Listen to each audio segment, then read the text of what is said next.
कोल्हा त्याला खूप तहान लागली होती. तो इकडे तिकडे पाणी शोधत होता. त्याला एक विहीर दिसली. त्या विहिरात त्याने पाहिले, पण त्या विहिरात थोडेसेच पाणी होते.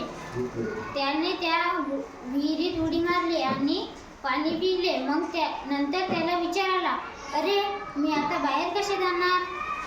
तिथूनच एक बकरी जात होती. ते बकरीने कोल्ह्याला पाहिले आणि म्हणाली, कोल्हा दादा, तुम्ही इथे काय करत आहात? कोल्हा म्हणाला, मी येथे पाणी पिण्यासाठी आलो आहे. इथचे पाणी खूप गोड आहे. तू पण एकदा पिऊन बघ. बकरी विहिरीत उडी मारते आणि पाणी पिते, पण पाणी साधेच लागते. कोल्हा म्हणते, आता आपण दोघे बाहेर कसे जाणार? कोल्हा म्हणाला, तो बकरीला म्हणाला, तू येथे थांब, मी तुझ्यावर चढणार आणि बाहेर जाणार, नंतर तुला बाहेर काढणार. बकरी एका कोंड्यात उभी राहिली. कोल्हा त्याच्यावर चढला आणि बाहेर निघाला.